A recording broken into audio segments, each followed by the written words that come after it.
کچھ ہی دیر میں کھانا سرو ہونے لگا تو خواتین پھر سے باہر آ گئی۔ شائستہ کو اپنی طرف آتے دیکھ کر ایمان کو سکون ہوا کہ چلو اب وہ ان سے بات کر لے گا، مگر ان کے قریب آتے ہی حمید، احمد اور عمر بھی وہیں آ گئے۔ وہ سبھی ایک ٹیبل پر بیٹھے تھے۔ ایمان نے ساری توجہ کھانے پر کر لی تھی۔ عائشہ اسے یوں اتنی توجہ سے کھانا کھاتے دیکھ کر حیران ہوئی تھی۔ وہ سمجھ گئی تھی کہ ایمان کو کوئی پریشانی ہے، مگر اسے پوچھنے کا موقع نہ مل سکا۔ کھانا کھا کر سب لوگ آہستہ آہستہ جانے کے لیے رخصت ہونے لگے تو ایمان نے سکون کا سانس لینا شروع کر دیا۔ وہ بھی دل ہی دل میں گھر جانے کے لیے پر تول رہا تھا۔ شائستہ اور حمید احمد نے انوار خالو سے جانے کی اجازت مانگی تو شگفتہ نے نام میں سر ہلایا۔ ابھی نہیں، آپ لوگ ابھی بیٹھیں، ہم نے آپ دونوں سے کچھ ضروری بات کرنی ہے، وہ دوسرے مہمانوں کو الوداع کرتے ہوئے کہہ رہی تھی۔ ایمان کا دل بے ساختہ دھڑکا تھا، کہیں وہ رشتے کی بات تو نہیں کرنے والی تھی۔ اس سے آگے وہ سوچنا بھی نہیں چاہتا تھا۔ اس کا دل کیا کہ وہ ابھی اور اسی وقت وہاں سے بھاگ جائے، مگر کیا کر سکتے ہیں مجبوری کے آگے۔ بابا جان، میں گھر چلا جاؤں؟ اس نے ڈرتے ڈرتے اپنے جانے کی اجازت مانگی، مگر حمید احمد کی ایک گھوری سے اسے اس کا جواب مل گیا تھا۔ وہ چپ چاپ ایک طرف کو کھسک گیا۔ کافی مہمان جا چکے تھے۔ گھر میں اب صرف شگفتہ خالے کے کچھ سسرالی مہمان تھے جو ایک دو روز وہاں ٹھہرنے آئے تھے۔ کچھ لوگ سونے جا چکے تھے اور کچھ ابھی تک جاگ رہے تھے۔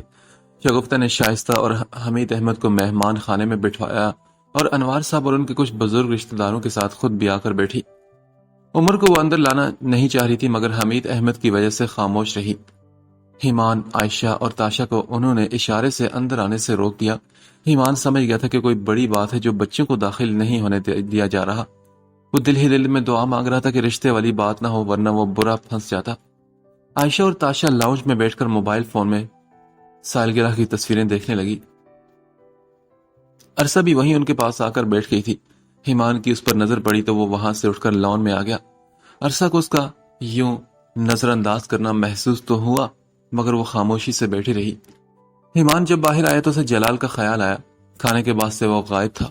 اس وقت مہمانوں کی بھیڑ میں کسی کو پتہ نہیں چلا، مگر اب ایمان کو اس کی غیر موجودگی کا پتہ چل گیا تھا کہ وہ گھر پہ نہیں۔ وہ ایک کرسی پر جا کر بیٹھ گیا اور اندر باہر آتے جاتے اچھلتے کودتے بچوں کو دیکھنے لگا جو اپنے ہی دنیا میں مگن تھے۔ اسے بہت ہی بے چینی ہو رہی تھی۔ اس کا دل چاہ رہا تھا کہ جلد سے جلد یہ بڑوں کی بیٹھک ختم ہو اور وہ گھر سب چلے جائیں۔ اپنی سوچوں میں گم وہ لان میں لگی کیاری پر نگاہیں ٹکا کر بیٹھا تھا جب ایک بچہ بھاگتے اس کے پاس آیا۔ آپ کو تاشا اپی بلا رہی ہیں اوپر ٹیرس پر، یہ کہہ کر وہ پھر سے بھاگ گیا تو ایمان الجھن زدہ کیفیت میں اٹھا اور اندر کی طرف بڑھنے لگا۔ تاشا نے اسے ٹیرس پر کیوں بلایا تھا، یہی سوچتے ہوئے وہ سیڑھیوں کی طرف بڑھا تو لاؤنج پر نظر پڑی جہاں بچوں کے علاوہ کوئی نہیں تھا۔ ایک ایک قدم اٹھاتا وہ سیڑھیاں چڑھتا گیا۔ ٹیرس پر پہنچ کر اس نے آہستہ سے تاشا کو آواز دی، تاشا کہاں ہو تم؟ ٹیرس تو خالی تھا اور وہاں تاشا کیا، کوئی بھی نہیں تھا۔ اس کے ساتھ والے کمرے سے البتہ کچھ گرنے کی آواز آئی تو وہ بے اختیار اس کمرے کی طرف بڑھا۔ اس کے اندر داخل ہوتے ہی اسے دروازہ بند ہونے کی آواز آئی۔ اس نے ایک دم پیچھے مڑ کر دیکھا تو بند دروازے کے سامنے عرصہ کھڑی نظر آئی جو مسکراتے ہوئے اسے ہی دیکھ رہی تھی۔ ایمان نے بے اختیار غصے میں آنکھیں بند کر لی۔ تم یہاں کیا کر رہی ہو؟ وہ یہاں پر تاشا کی امید کر رہا تھا، مگر عرصہ کو دیکھ کر اس کے ماتھے پر بل پڑے۔ اس کی آواز میں خود بہت سختی آ گئی تھی۔ کیوں؟ کیا تم تاشا کو ڈھونڈ رہے تھے؟ وہ دروازے سے کمر ٹکائے اسے مزے سے دیکھ کر مسکرا رہی تھی۔ عرصہ، یہ کیا بدتمیزی ہے؟ چلو دروازہ کھولو۔ کیوں کھولوں؟ وہ پھر سے مسکرا کر سینے پر بازو لپیٹتے ہوئے اسے تبا کر بولی۔ ایمان نے غصے سے اسے گھورا اور کہا، اگر مجھے پتا ہوتا نا کہ تم یہاں ملو گی تو میں آتا ہی نہیں۔ ہاں بھائی، جانتی ہوں میں، میرا نام سن کر تم کبھی نہ آتے، اس لیے تو تاشا کا نام استعمال کرنا پڑا مجھے۔ عرصہ نے بڑی تسلی سے اپنا جھوٹ بتایا تو ایمان نے غصہ ضبط کرتے ہوئے اسے دیکھا۔ کیا چاہتی ہو تم؟ کچھ نہیں، بس اپنا برتھ ڈے گفٹ، یہ کہہ کر وہ آگے بڑھی۔ اس سے پہلے کہ وہ کوئی ایسی ویسی حرکت کر بیٹھتی، ایمان جلدی سے الٹے قدم پیچھے ہٹا۔ عرصہ اور قریب ہوئی، وہ اسے بچتے بچاتے پیچھے ہوتا گیا، مگر 4-5 قدم پیچھے لینے کے بعد بالآخر عرصہ کے ہاتھ میں ایمان کا بازو آ ہی گیا۔ عرصہ چھوڑو، یہ کیا کر رہی ہو تم؟ وہ اسے اپنا بازو چھڑوانے لگا۔